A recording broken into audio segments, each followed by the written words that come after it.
Yo soy testigo del poder de Dios, por el milagro que Él ha hecho en mí. Yo estaba ciego, mas ahora veo la luz divina. Quiero mandar un cordial saludo para todas las personas que ahorita en este momento nos están escuchando por la 1470M, que es la estación del radio. Mis amigos, un cordial saludo. También un cordial saludo para todas las personas que nos están mirando ahorita en este momento por algún canal de televisión, por cable, mis amigos. Dios los bendiga a todos ustedes. Igualmente, un cordial saludo y la bendición de Dios para todas las personas que también nos están mirando y escuchando por medio de internet, que es www.montemaria.org, www.montemaria.org. Y así es, mis amigos, desde aquí estamos transmitiendo este bonito programa Testigo del Poder de Dios. Mi nombre es Guillermo Nuño Reyes y ustedes me conocen como Memo Nuño, y también les comparto los números telefónicos de aquí de Montemaría, que son 689-7390, 91 y 92, 689-7390, 91 y 92, y mi número telefónico 664-750-2638, 664-750-2638, pero ahorita no puedo responder llamadas, mis amigos, porque estoy conduciendo este bonito programa Testigo del Poder de Dios. Y así es, mis amigos, quiero también mandar un cordial saludo para Lucero, que nos está escuchando en la colonia postal. Que Dios la bendiga, que siga adelante, que le eche muchas ganas, porque acuérdense que todo lo podemos hacer en Jesús que nos fortalece. Filipenses 4:13, todo lo puedo hacer en aquel que nos fortalece.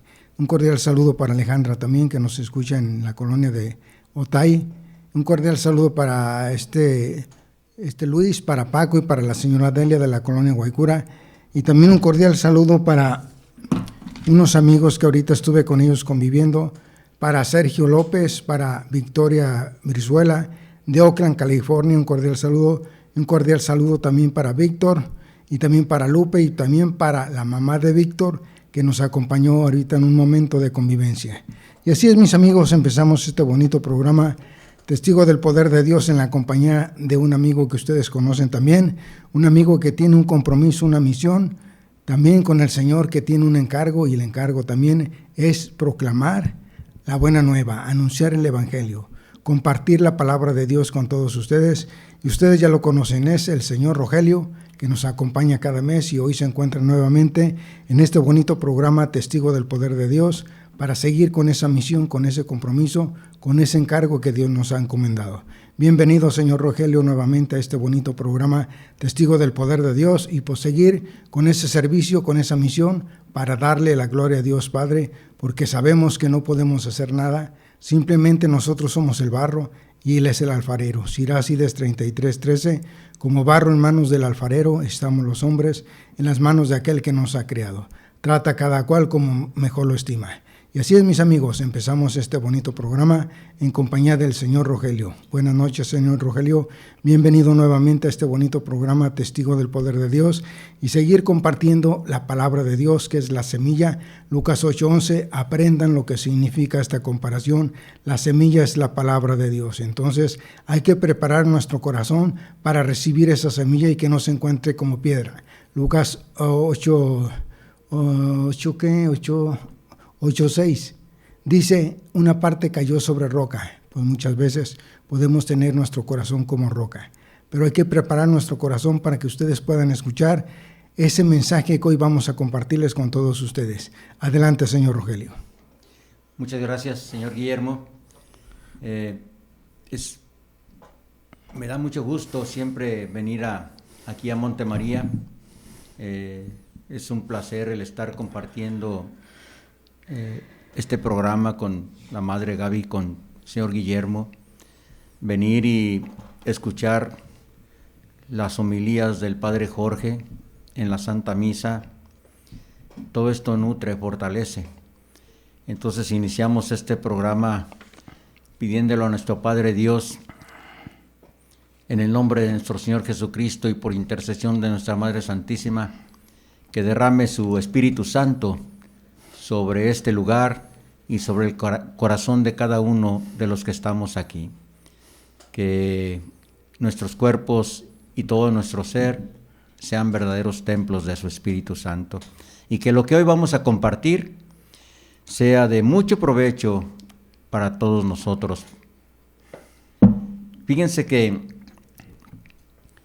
el programa pasado, recordarán que compartimos algunos libros poéticos o sapienciales, los de sabiduría, sobre todo como que buscamos un poquito más en lo que es el libro de Job. El día de hoy quiero compartir con ustedes ese intervalo de tiempo que hay entre esos escritos y los evangelios. En el capítulo 9 del libro de Daniel se habla de 70 semanas. Y entonces estas 70 semanas son años. 70 por 7, ¿les suena familiar esa frase? 70 veces 7. 70 por 7 son 490. Resulta de que 490 años son los que transcurren del final del exilio en Babilonia hasta la venida de nuestro Señor Jesucristo. Nosotros escuchamos la frase plenitud de los tiempos. El apóstol San Pablo lo dice en Gálatas 4:4 y lo dice de esta manera. Pero cuando llegó la plenitud de los tiempos, Dios envió a su Hijo, que nació de mujer y fue sometido a la ley. ¿Qué es la plenitud de los tiempos? Yo compartí esto con el grupo maravilloso, la familia que me ha regalado el Señor, a las que nos reunimos a las 3 de la tarde en redes sociales para la coronilla, para rezar la coronilla del Señor de la Misericordia. Y compartía con ellos precisamente esto. ¿Qué es la plenitud de los tiempos? Pues es el tiempo de Dios. Después del exilio de Babilonia, el pueblo de Israel siguió en un exilio espiritual. Parecía que ya habían dejado el exilio de Babilonia y habían sido liberados, pero siguió en un exilio espiritual. Tuvieron que transcurrir 490 años para que el tiempo perfecto llegara para la venida de nuestro Señor Jesucristo, Dios en la carne. La palabra de Dios dice en el prólogo de San Juan que Él puso su morada entre nosotros. En otras versiones dice, y puso su tienda entre nosotros. Entonces, esta plenitud de los tiempos nos habla de un nuevo comienzo, de un nuevo Génesis. Y el evangelista San Mateo lo establece de la manera como estructura su evangelio. Fíjense que el evangelista San Mateo es un judío que le escribe a judíos. Entonces, Mateo, al escribir su evangelio, asume que toda su audiencia ya conoce las Escrituras, porque todo el pueblo judío era instruido desde su infancia en el conocimiento de las Sagradas Escrituras, de ese Antiguo Testamento.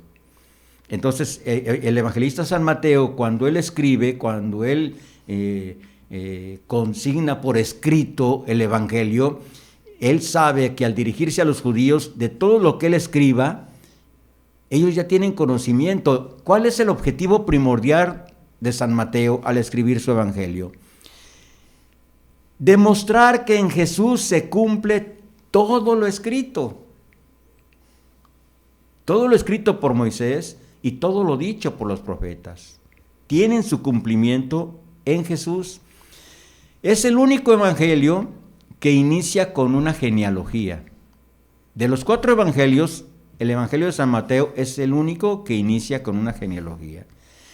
Y si ustedes leen el evangelio de San Mateo, se van a dar cuenta que usa la misma palabra con la cual principia la Sagrada Escritura, que es la palabra Génesis. es la palabra principio. ¿Y por qué lo hace San Mateo? Porque él sabe que el judío, cuando escucha la palabra Génesis o principio, inmediatamente viene a su mente la creación.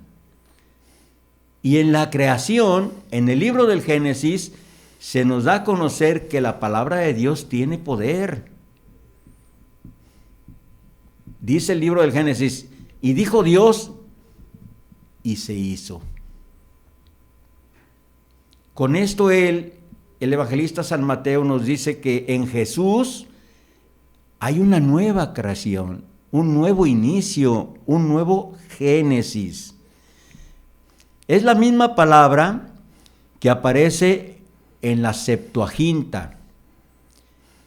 La Septuaginta es la traducción del hebreo al griego que hicieron 2 siglos aproximadamente antes de la venida de nuestro Señor Jesucristo, 70 sabios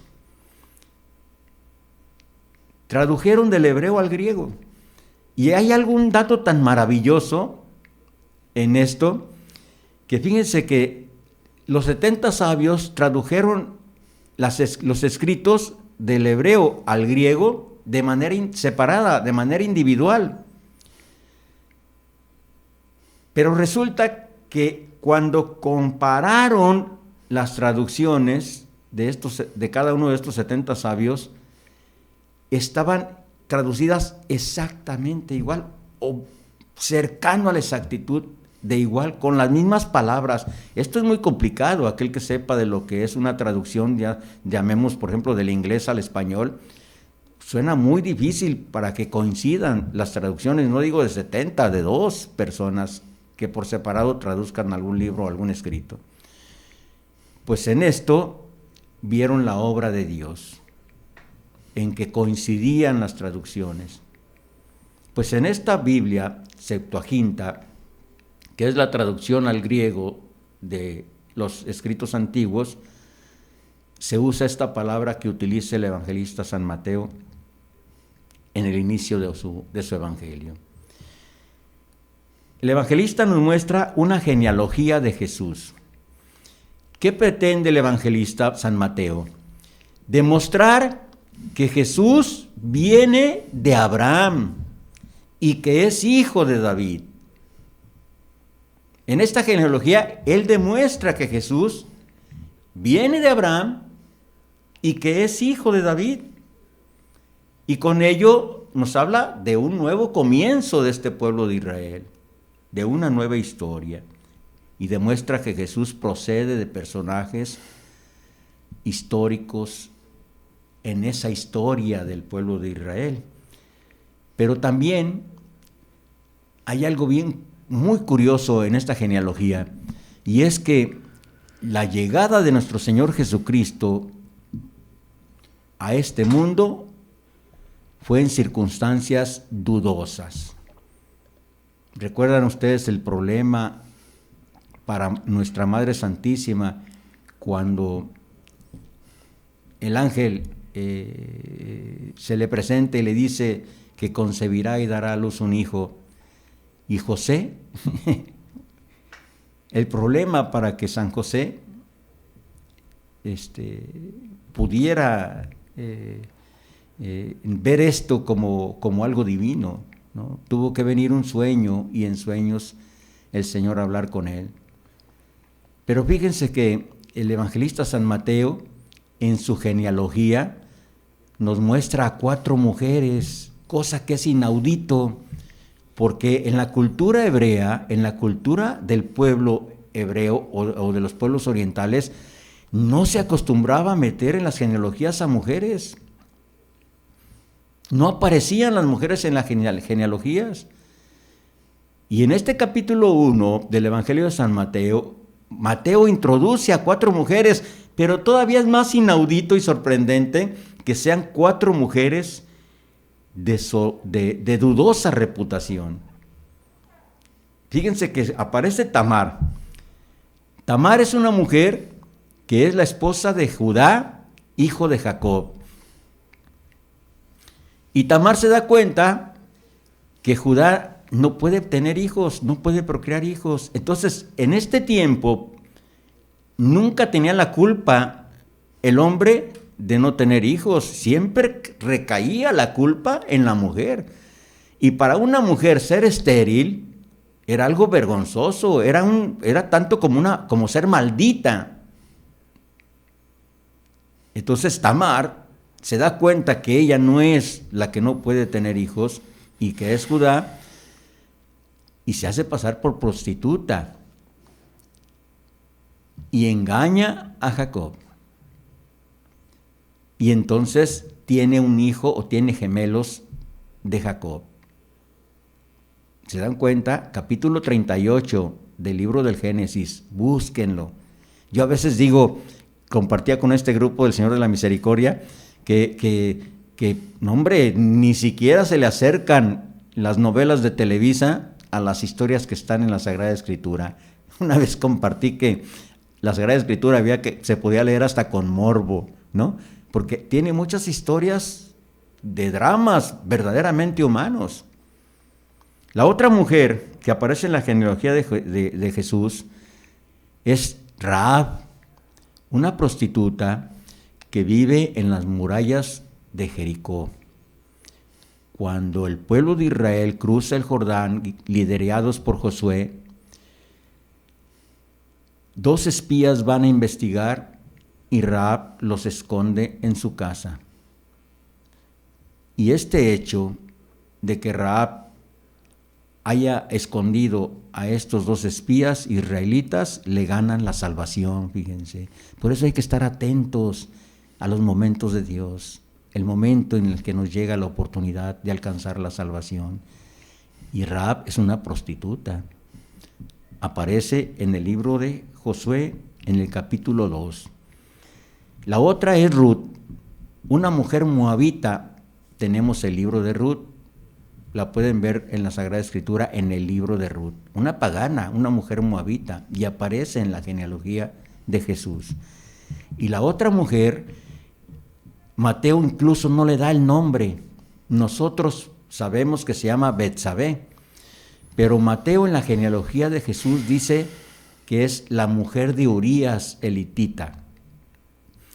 Ustedes recordarán que David, cuando se asoma por el balcón de su palacio, ve a una mujer que se está bañando. Le agrada y la toma como mujer, pero esta mujer es esposa de uno de los soldados del ejército de David, llamado Urías. Y David lo manda al frente de batalla cuando se da cuenta que Betsabé, la esposa de Urías, está embarazada de él.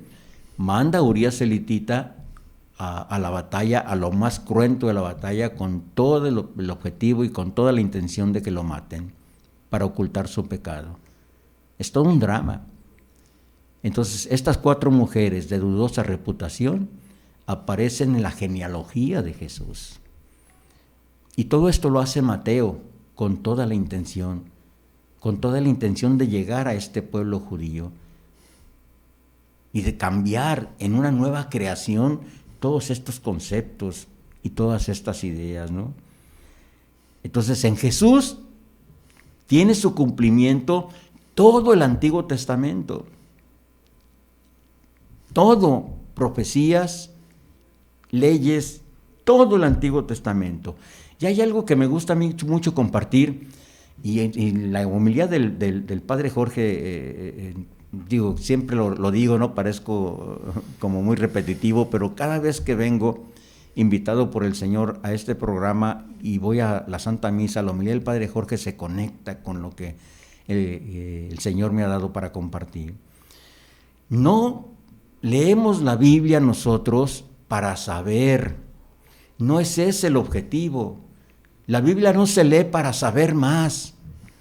La Biblia se lee para vivirla, para vivir mejor, para en base a teniendo el conocimiento de la Sagrada Escritura, que podamos vivir la palabra escrita. Y fíjense que la vida de la iglesia gira en torno a la Sagrada Escritura. Y la Sagrada Escritura gira en torno a nuestro Señor Jesucristo. Pero no sé si a ustedes en algún momento les ha tocado encontrarse con personas que en el afán de juzgar y criticar al catolicismo nos dicen cosas, por ejemplo, como, pues en la Iglesia Católica no estudian la Biblia. Oigan, 2 lecturas en las misas de entre semana, ¿no es cierto? Y un salmo. Y 3 lecturas en las misas dominicales y un salmo. Con una aplicación extensa en ocasiones. Como en este caso la del padre Jorge, es una homilía, me encantó. Y ellos dicen que no, pero lo que más dicen es que en la historia de la Iglesia, nunca la Iglesia Católica ha acompañado o guiado a los fieles a la lectura y a la comprensión e interpretación de la Sagrada Escritura. Oigan, el Catecismo de la Iglesia Católica nos dice todo lo contrario. El Catecismo de la Iglesia Católica contiene principios y reglas para leer la Sagrada Escritura. Ojalá que ustedes tengan acceso a un catecismo y si no, consíganse uno para que se den cuenta la maravilla que está dentro del Catecismo de la Iglesia Católica. En el numeral 111, 112 y 113 están los principios para leer la Sagrada Escritura y me van a permitir que los lea, porque en verdad que vale la pena leerlos, para que nosotros veamos cómo la Iglesia Católica nos acompaña y de qué manera nos instruye para una adecuada interpretación de las Sagradas Escrituras. Voy a leer desde el 110, porque el 110 como que nos introduce a estos 3 principios que aparecen a partir del 111.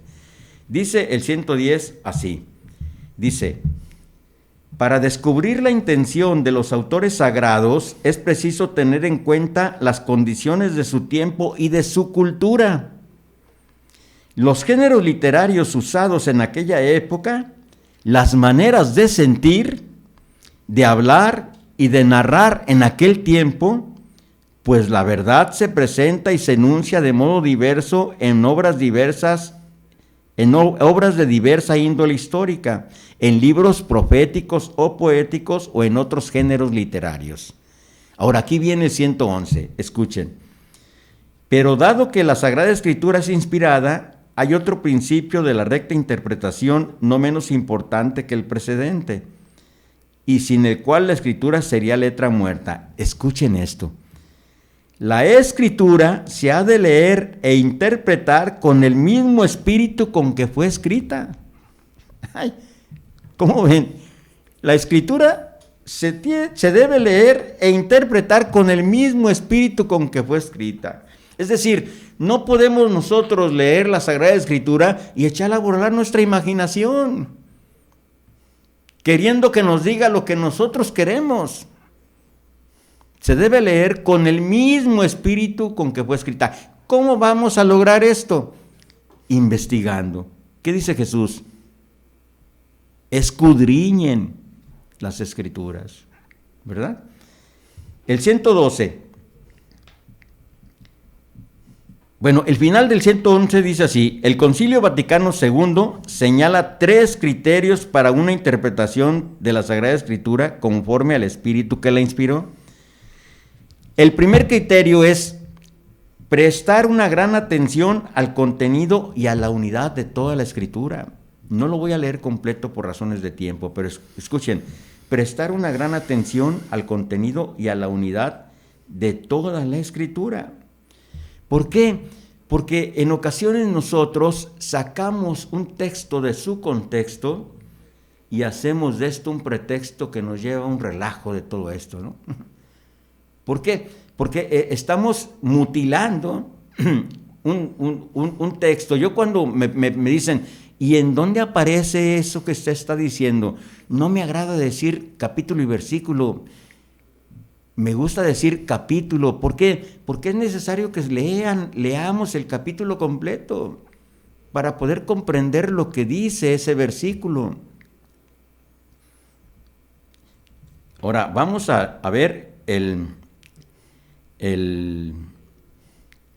113. Dice, leer la Escritura en la tradición viva de toda la iglesia, según un adagio de los padres.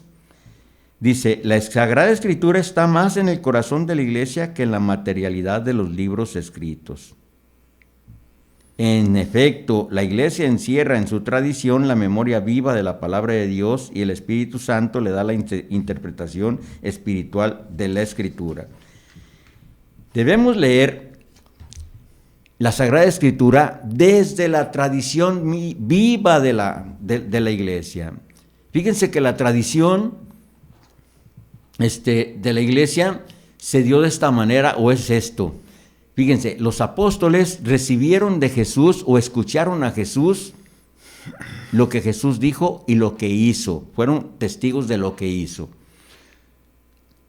Cuando el Señor Jesús deja su vida terrena, ellos son perseguidos, viene el Espíritu Santo y los fortalece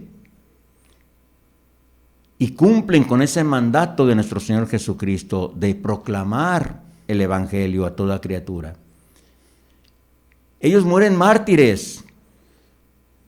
Entonces, ellos transmitían de manera oral a grupos y a sus discípulos lo que ellos tenían.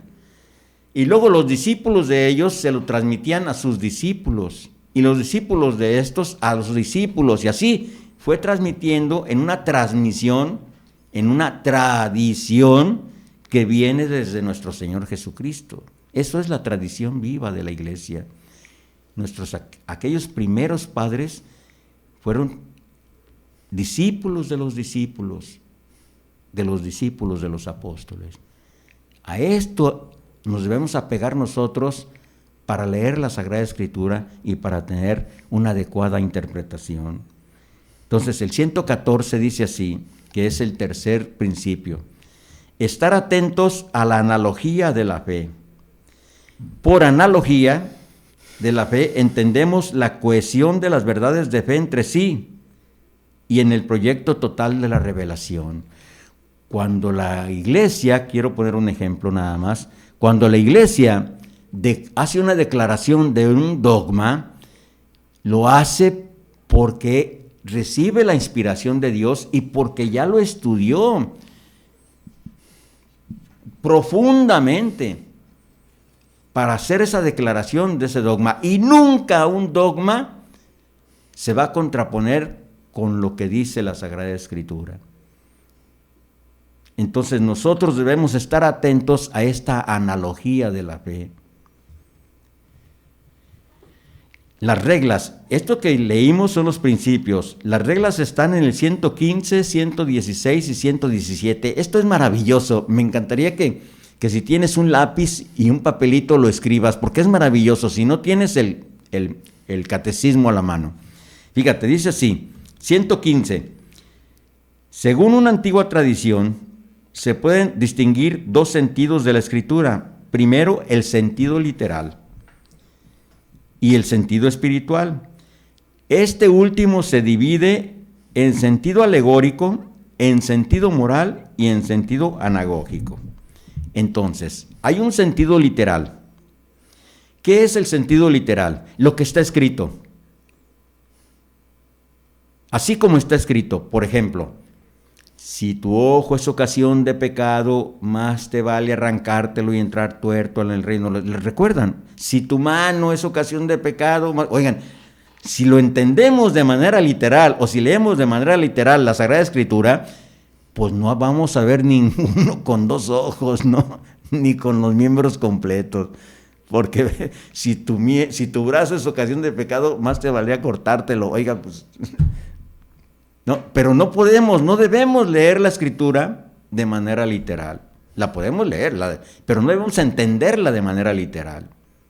Debemos buscar qué es lo que nos quiere decir el escritor sagrado o el Espíritu Santo a través de este escrito y de la manera como está escrita.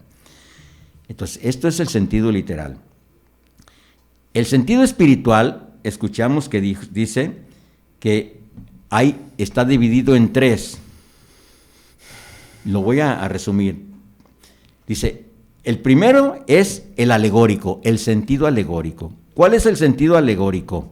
Es cómo se relaciona con Jesús lo que estamos leyendo. ¿Cuál es la relación con Jesús en el texto bíblico que estamos leyendo? Ese es el sentido alegórico. El sentido moral. El sentido moral es cómo se relaciona con nosotros lo que estamos leyendo. ¿Cuál es la relación con nosotros eso que estamos leyendo en la Sagrada Escritura? Y el sentido anagógico es qué relación tiene con la vida futura, con la vida eterna, ese texto que estamos leyendo. Espero no haberles complicado un poco la existencia y haya sido de manera entendible lo que dije. Lo voy a repetir. Un sentido literal, pero que no debemos entender la Sagrada Escritura con ese sentido literal. ¿Cuál es el sentido literal? Lo que está escrito como está escrito. Un sentido espiritual que se divide en 3. El sentido alegórico, que es cómo se relaciona con Jesús lo que está escrito. El sentido moral, cómo se relaciona con nosotros, y el sentido anagógico, cómo se relaciona con la vida eterna. Voy a poner un ejemplo. Jesús es el nuevo templo. Jesús es el nuevo templo. Y el apóstol San Pablo nos dice que nosotros somos templos del Espíritu Santo. Jesús nos lo dice en el Evangelio de San Juan, capítulo 2, versículos del 18 al 22. El apóstol San Pablo nos lo dice en 1 Corintios, capítulo 6, versículo 19. Somos templos del Espíritu Santo. Y hay un templo celestial. Hay una Jerusalén celestial, y en Apocalipsis 21-22 se nos dice que el Señor Dios es el templo. ¿Se dan cuenta cómo estas tres divisiones del sentido espiritual las podemos encontrar en varios pasajes de la Sagrada Escritura? Bien, entonces, Romanos 10, esto resume todo, ¿no? Romanos 10, 9 dice, lo dijo hace un momento en la homilía el Padre Jorge, ¿no?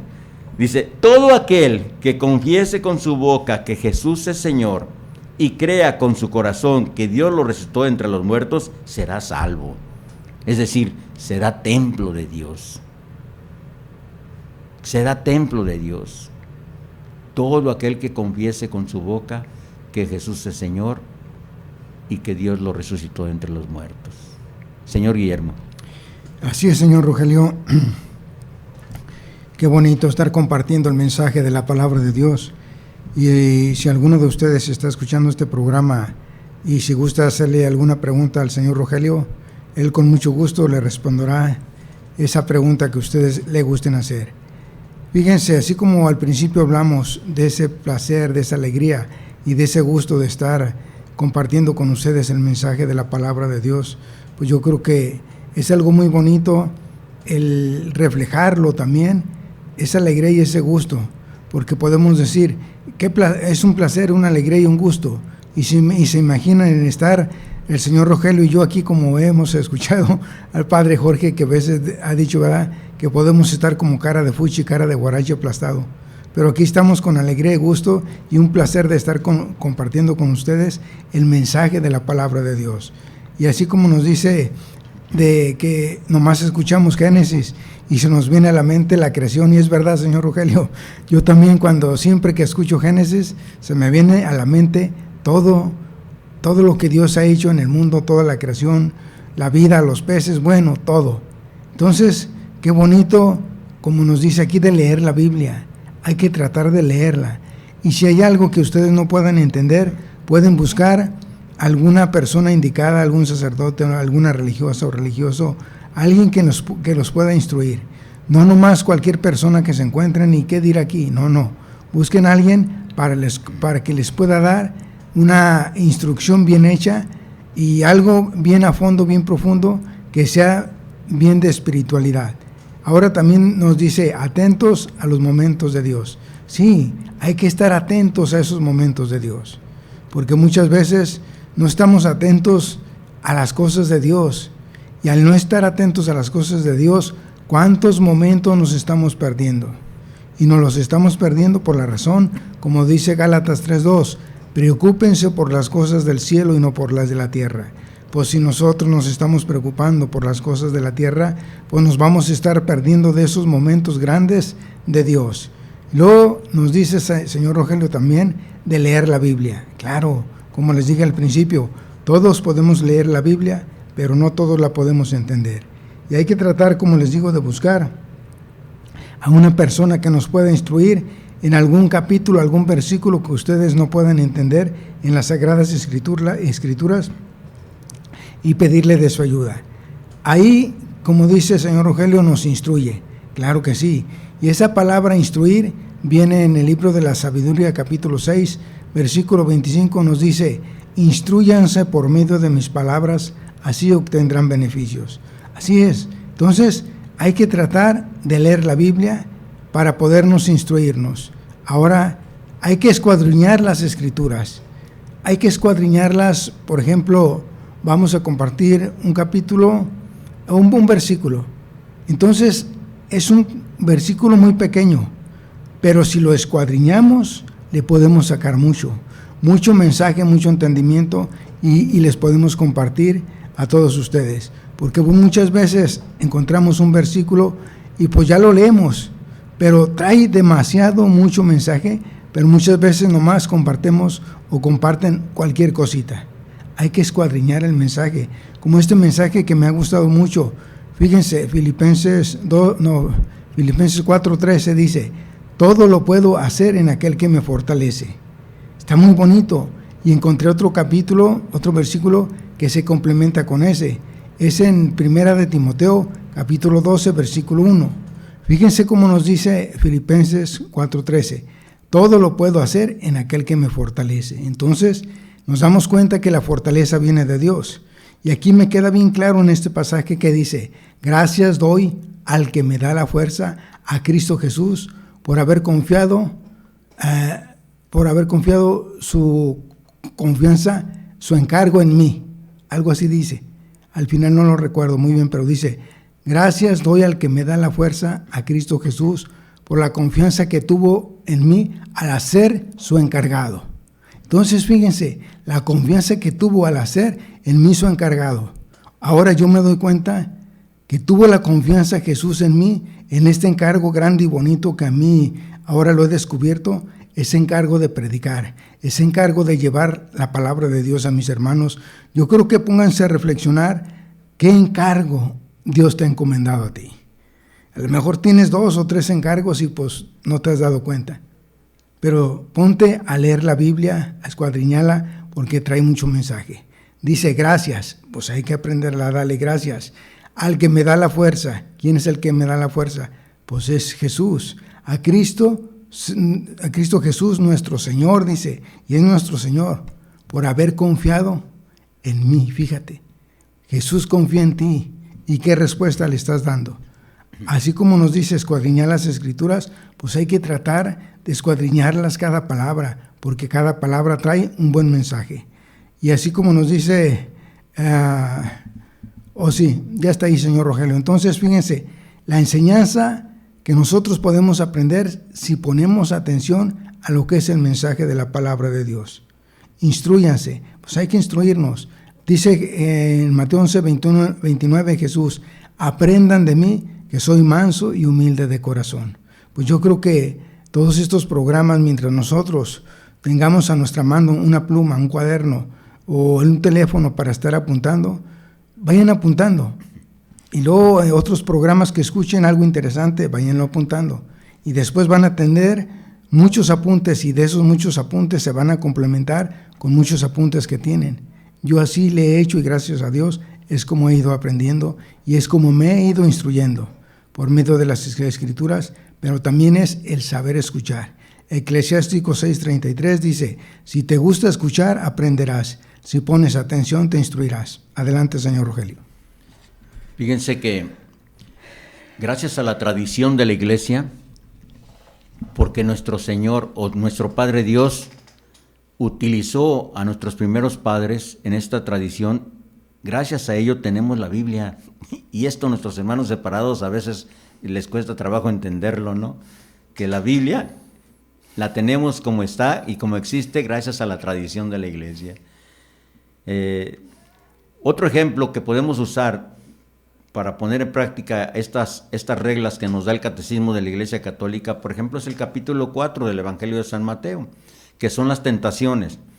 Ustedes recuerdan este pasaje de la Escritura en donde después de ser bautizado Jesús en el Jordán, se dirige impulsado por el Espíritu al desierto. Y ahí es tentado por Satanás. Entonces, en estas tentaciones también podemos ver este sentido literal y el sentido espiritual en sus tres divisiones. Por ejemplo, el sentido espiritual en lo alegórico es Jesús mismo quien vence y triunfa sobre el demonio. Y lo maravilloso es que nos hace triunfadores a nosotros con su triunfo sobre el demonio y sobre estas tentaciones. En el sentido moral, nosotros somos también tentados, pero Jesús nos hace vencedores sobre el demonio.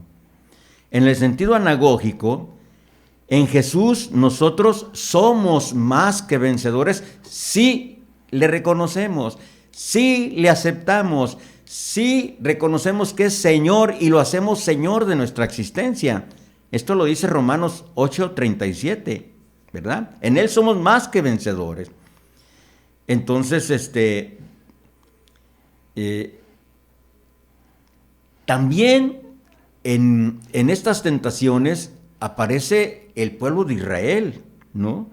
También tiene una relación muy estrecha este capítulo cuarto con el pueblo de Israel y con la historia del pueblo de Israel. Si ustedes recordarán, el pueblo de Israel reacciona de manera contraria frente al hambre. ¿Recuerdan? Reacciona contra Dios frente al hambre. Tiene una respuesta contraria. Duda de la fidelidad de parte de Dios y adora a dioses falsos. Entonces, estas tentaciones también nos muestran lo que es la historia del pueblo de Israel en su peregrinidad por el desierto en busca de esa tierra prometida. Entonces, Jesús triunfa y vence. Y en ese triunfo nos hace más que vencedores.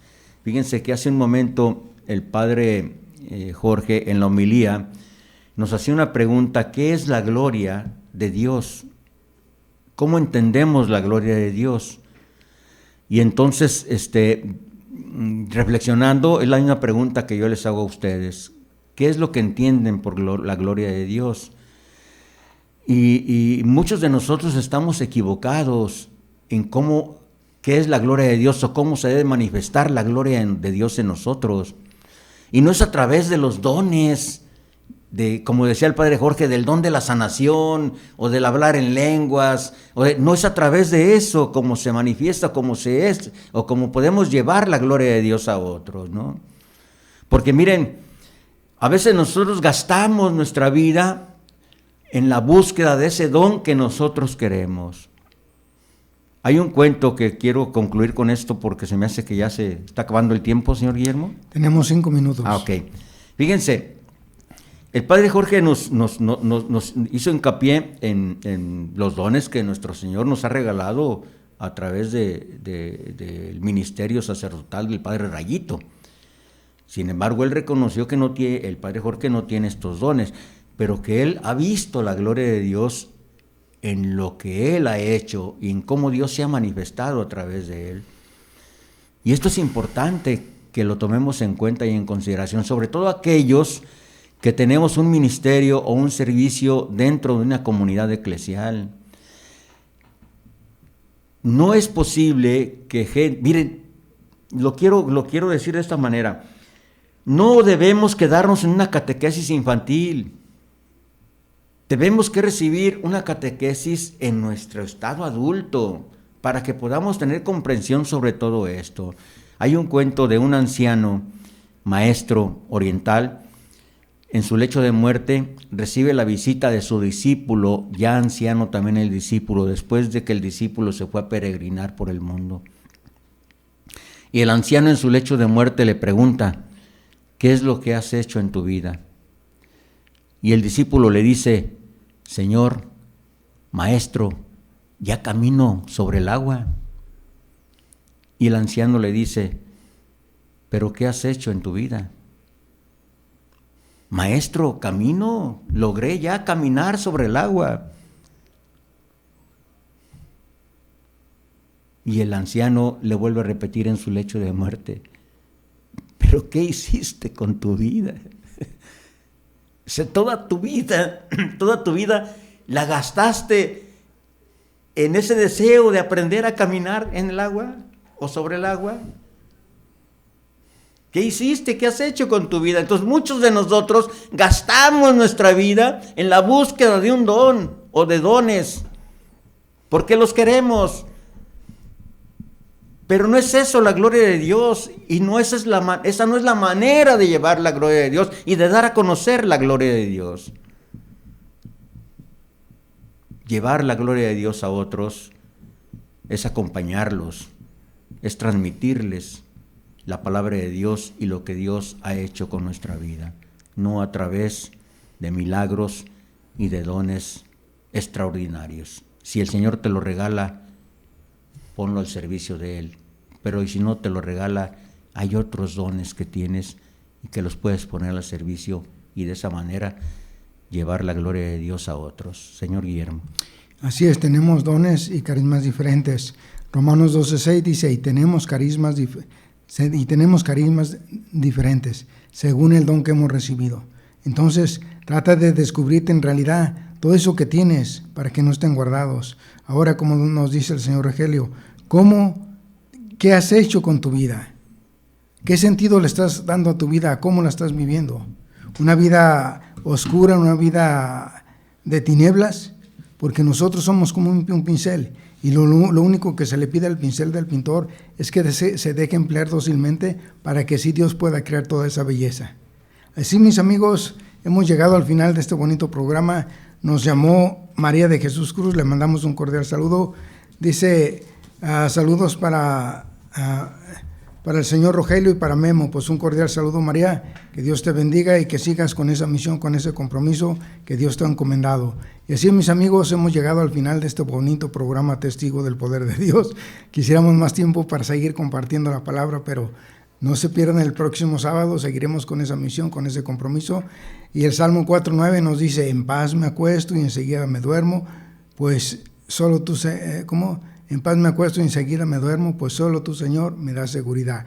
Y recuerden estas palabras bien bonitas, valora a quien te dedica su tiempo, que te está dando algo que nunca recuperará. Y recuerden algo bien importante que todos sabemos es, Dios es amor y te ama. Yo soy